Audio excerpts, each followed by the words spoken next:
Hello hello guys, welcome to my new blog. কি ওই পাথরগুলো সরাতে হবে, দেখো গাইস, আমার কি সুন্দর ঘর। আমার দেখো জু আছে এখানে, ক্যামেল ফ্যামেল বাংলা ফার্মা সব আছে।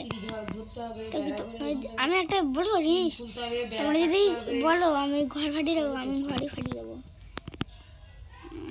আমি পুরোটা না খুললে মিস্টার ইন্ডিয়ান হ্যাকার ভাই, মিস্টার ইন্ডিয়ান হ্যাকার তো যদি যদি যদি যদি ভিডিও ইয়েরা বলে না, আরে আরে সাবস্ক্রাইবার যদি বলে না গিয়ে এটা ফাটিয়ে দাও স্টুডিওটা, তাহলেও ফাটিয়ে দেবে। সত্যিই বলছি আমি। আমার এখানে জানো গেছে এখানে আগে কি ছিল, এখানে আগে পুরো একটা ভিলেজ ছিল, ভিলেজ, ঠিক আছে, ভিলেজ ছিল। আমি ফাটিয়ে ফাটিয়ে দিয়েছি, তারপরে আবার অনেকই কষ্ট করে। দেখো গাইস, দেখো হ্যাঁ বলো তো এটা কি মানে যদি বলতে পারো তাহলে 1 লাখ শোনো। এই দেখো গাইস, গাইস দেখো নারুটো।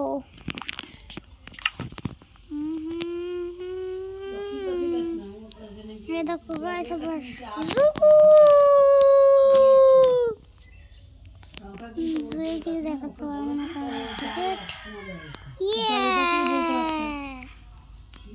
এবার নিজে নামে একটু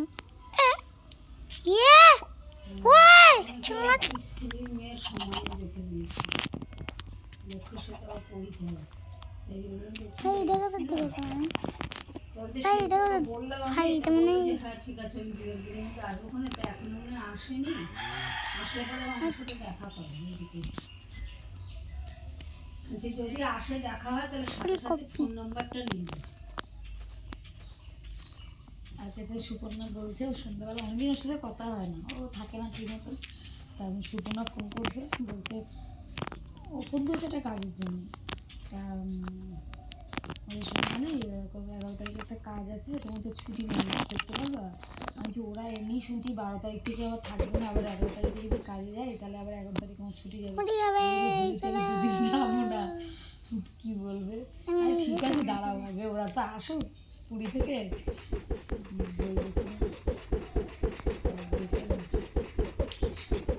কি হলো বিশু সেই সমুদ্র, আমি তো সেও নাকি বলবে সাথে বিয়ে হয়েছে, মানে পরের বৌদি। তুমি কি করে জানি? বলে আরে সেদিকে শ্রীগুল ঠাকুরের অনুষ্ঠানে যাচ্ছিল বয়েজ স্কুলে, ওই দিকটাই মনে বিয়ে হয়েছে। বলছে এরকম, আমি না টোটো থেকে না হতে হ্যাবলা কাবলা নার্ভের রোগের মতো বলছে কি মেন্টালিটি মানুষের, নিজেদের কি বোধ নেই, এরা বড় বুড়ো কালে বিয়ে হচ্ছে, এরা নাকি তাও পারে না।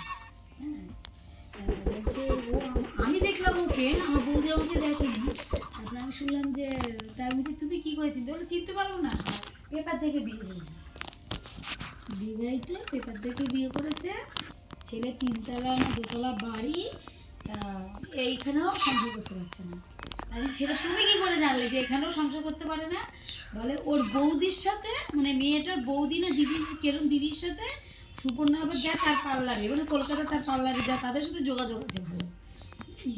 বলছে ওর এই বরটা বলছে আপনার বোনের কি মেন্টালিটি প্রবলেম আছে, মানে সাইকোর কোনো প্রবলেম আছে, কারোর সাথে কথা বলে না, উপরে বসে থাকে, নামে না, রান্না করতে পারে না।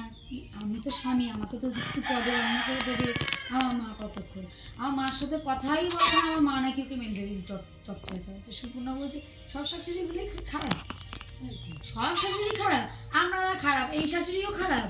আচ্ছা, আরও যে 5টা শোনে শুধু শাশুড়িরাই খারাপ, বলছে শাশুড়িরাই শুধু সারা জীবন খারাপ হয়ে গেল, বউরা কিছু করে না। বলছে বুঝলাম না ব্যাপারটা কি। তারপরে এখন আমার নাকি সংসার, মা নাকি একবার নাকি চলে গেছে, বর নাকি বুঝিয়ে বাজিয়ে নাকি নিয়ে এসতে, তাও যে তুমি এরকম করো না, বিয়ে হয়েছে সংসার করবো বা কিছু।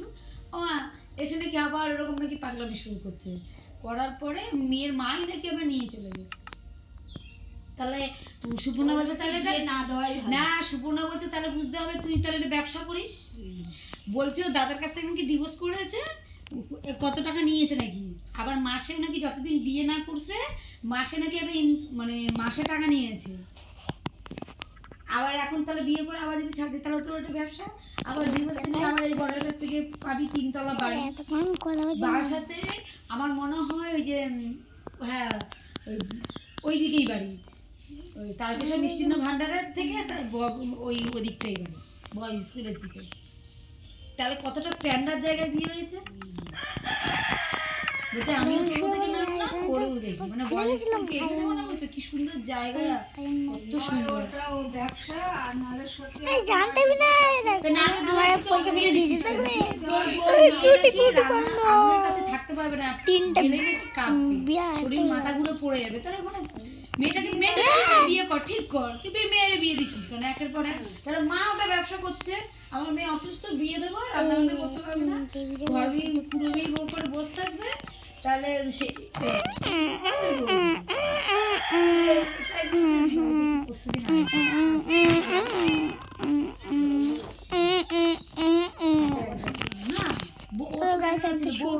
দিদিরা বেড়াতে গেলে বললাম না, নিয়ে আসে বাবা এসে নিয়ে চলে গেছে। শাশুড়ি নাকি মেনটেনেন্স টর্চার করে, থাকলেও কোথায় শাশুড়ি লাগে, শাশুড়ি মেনটেনেন্স টর্চার করে, কি পাগল। সুপর্ণা দিয়ে শুধু বলে কি পাগলটা করে ভাবি বলে না বলছি এইসব মেয়েদের কেন তাহলে বিয়ে দেয়।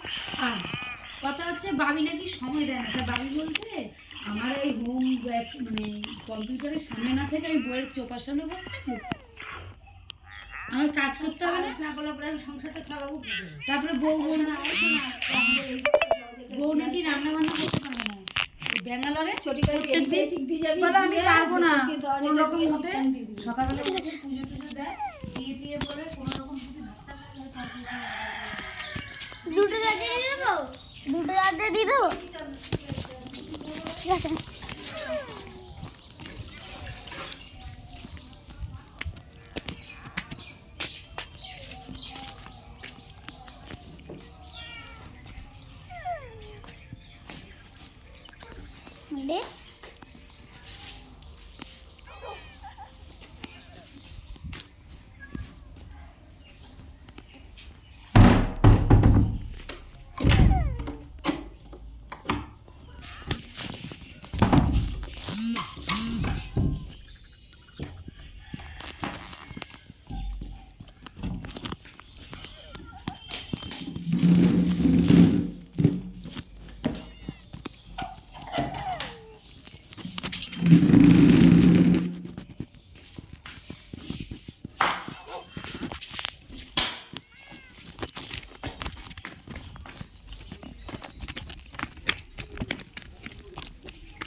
বিয়েতে করবে।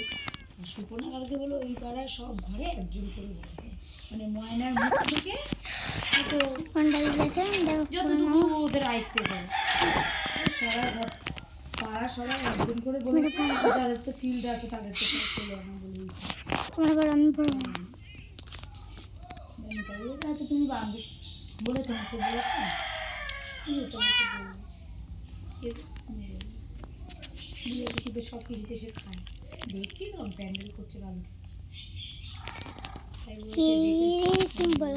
केरी तुम यहाँ पर हो पर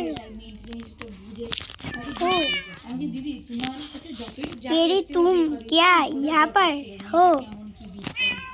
বলছে সোনালি আমি এখনো চাই না যে ওকে ছাড়াছাড়ি, আমি চাই না যে তুই, ওর কথা হচ্ছে ভাবি গিয়ে দিব্যি ভালোবাসলো, আমি দেখলাম বাবা সঙ্গে বলছে আপনারা আসুন এসে কথা বলুন, এতদিন কি সমস্যা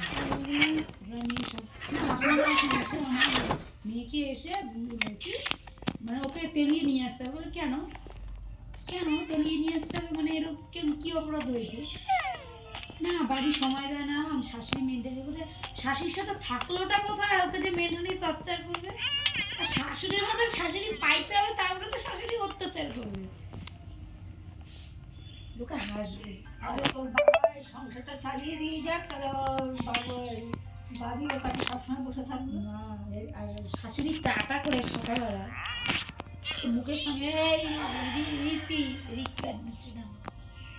রীতিকা চা দিয়েছি, চাটা খাবো, চাটাও করার ওর হেডেও নেই মেয়েটা। আচ্ছা হলো, পুজো তো দিতে ওর 1 ঘন্টা লাগে না, পরে পুজো টুজো দেবে। অমনি বাস তুই বাথরুমে দিবি 1 ঘন্টা পর, চানটা করবি, নাইটিটার প্যান্টটা নিংড়ে রেখে দিবি সিঁড়ির উপরে। কে মেলবে এটা? এরকম বেশি আমি যদি তুমি এটা যে বউভাতে পরের দিন যে 80 টাকা দিলে দিদি, এটাই খারাপ করবে। তখনই তোমার বলতে হতো, আমি তো ছিলাম বউভাতে পরের দিন, তখনই তোমার বলতে হতো।